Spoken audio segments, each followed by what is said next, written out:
Hey guys, your girl Key and I'm back in the video, and for 2025 I thought it was only right to start off with the ramblings of a wrestling fan on my Thursdays. First off, we're gonna just talk about how I feel after days after the Raw on Netflix. I think that it was a pretty great start, especially because they wanted to get in new fans, and I always appreciate that more love. I want more love for the art of wrestling because it's a very underrated field and a very underrated sport performance, and it just makes me excited to see the things further. Now, those ticket sales though, I'm not excited about that. I'm not excited about the fact that ticket prices are going to be skyrocketing. That is the only downside of everything. Is the popularity means there's more demand, means more money gonna have to be in these pockets. So that right there is the only downside of it all. And I think a lot of people are talking about The Rock. The Rock is one of the main topics of everything, and that is what is his side? Whose side is he gonna be on? He even addressed it on NXT, which him being on NXT was very cool because we've all been kind of wondering how maybe they would interact with how Ava and him would interact, since he's been at WWE and not really gave NXT any love while other superstars have on the main roster. So it was only a matter of time that he came to NXT, and I appreciate the fact that it was still Ava's show. Because whenever somebody that is been doing this, or like a father that goes into what they've been doing all their life and their child is there, sometimes the parent can overshadow the child. But Ava's role as GM was secure. There was no he was over her, none of that. It was very good to see it. I know it was a nice moment for Ava as well. I also appreciate it because more people is gonna be watching NXT. I think whenever you get that one superstar that makes you watch NXT, you're gonna continuously go back to NXT. Although I have not been a weekly watcher, whenever I catch in NXT, it's pretty good.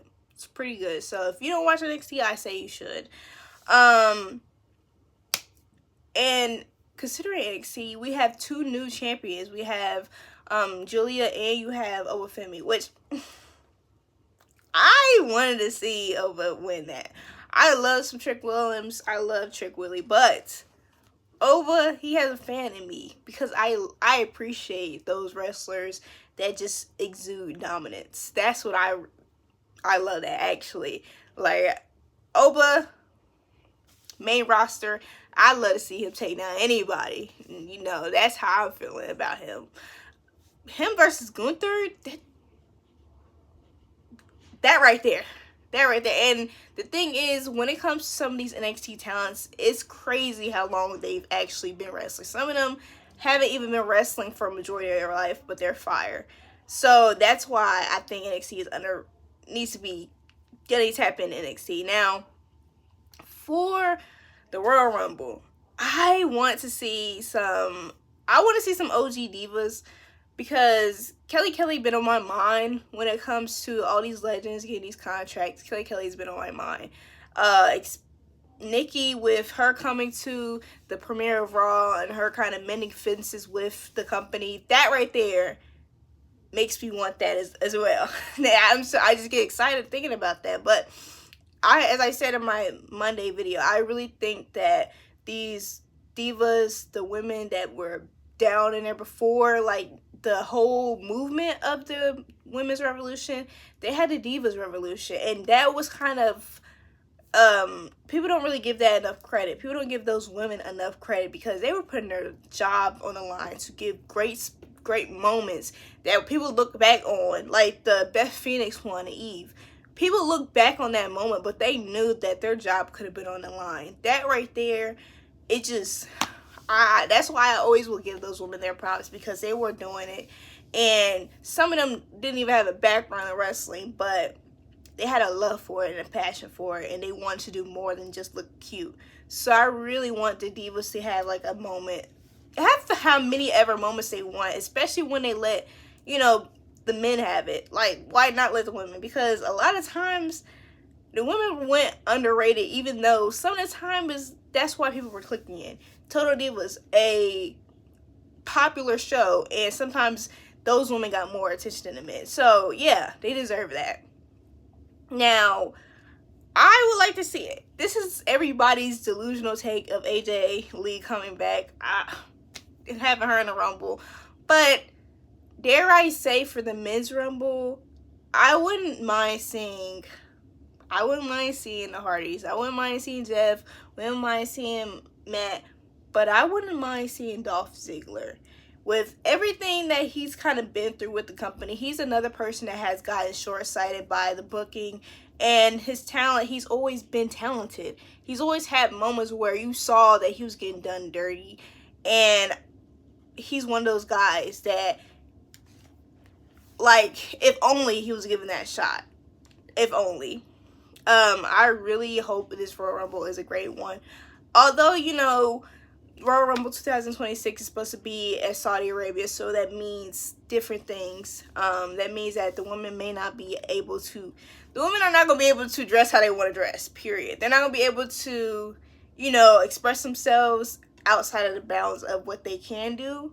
And also, the reaction from the crowd may be a little different, and the pops won't be popping as much for them as they deserve. So it is mixed feelings on that. But I know the women have been put in way different situations.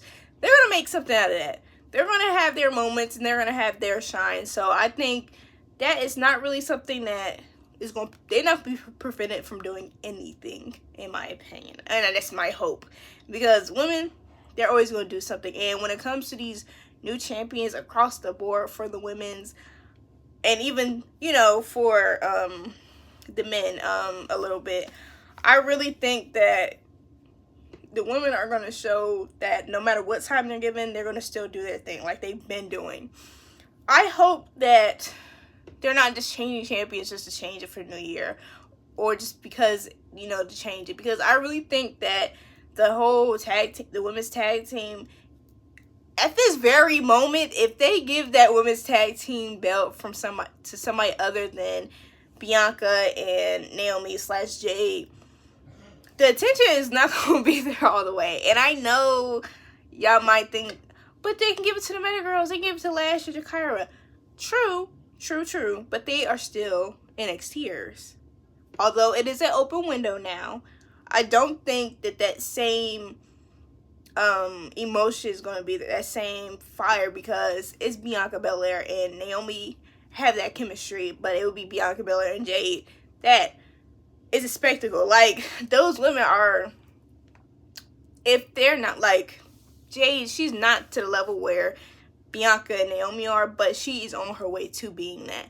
So I really think that they can create these feuds and everything with those two still being champion. And when it's time for them to move champions, they should have a built women's division. You shouldn't have you shouldn't have the NXT women try to build up this division back up, because although Bianca and whoever her partner is, they've been doing their thing and they're continuously doing things, they're not there yet. The tag team division ain't there yet, because who else is there?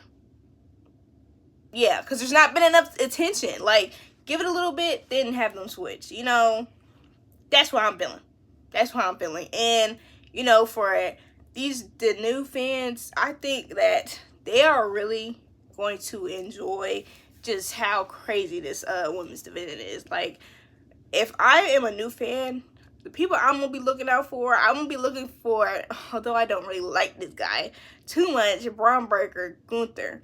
Gunther is somebody very underrated. Underrated by, as in, I don't know if everybody gives him enough credit. Gunther. I hate to say this because he be getting on my nerves. Chad Gable.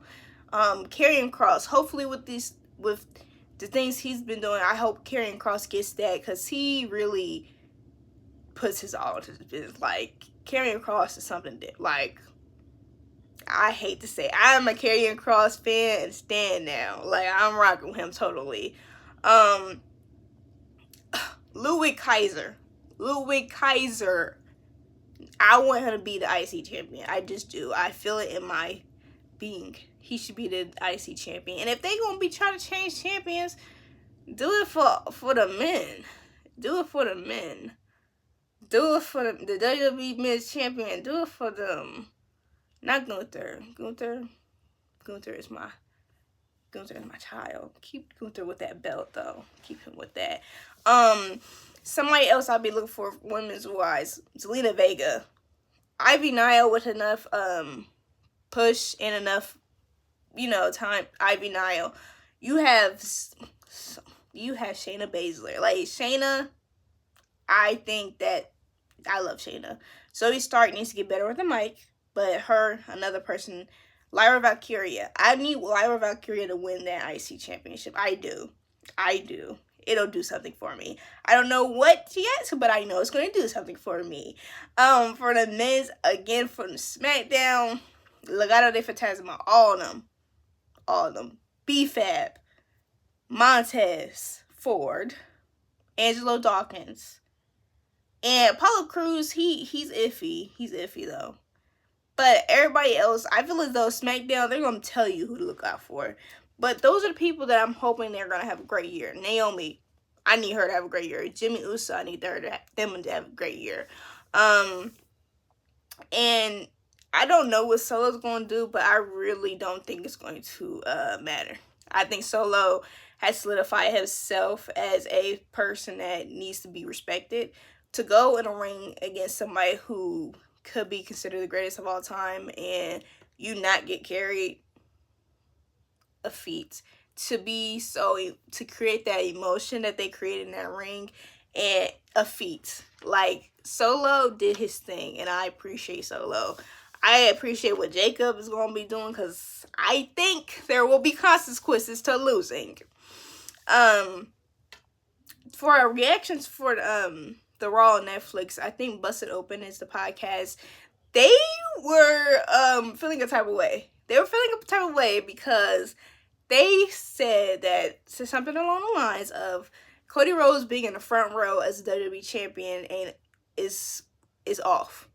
Like, as your world champion, for him to be in the stands and just be watching somebody, you would think Roman Reigns was the guy.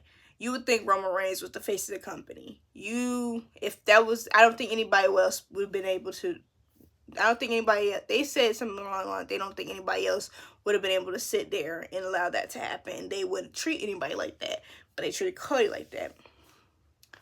I think that there was nothing wrong with that. There was nothing wrong with Cody Rhodes being there in that position, because as things were drawn up, there was no place you could put him. There was no place you would have been able to put him without his match being looked down on. And I'm just going to call a spade.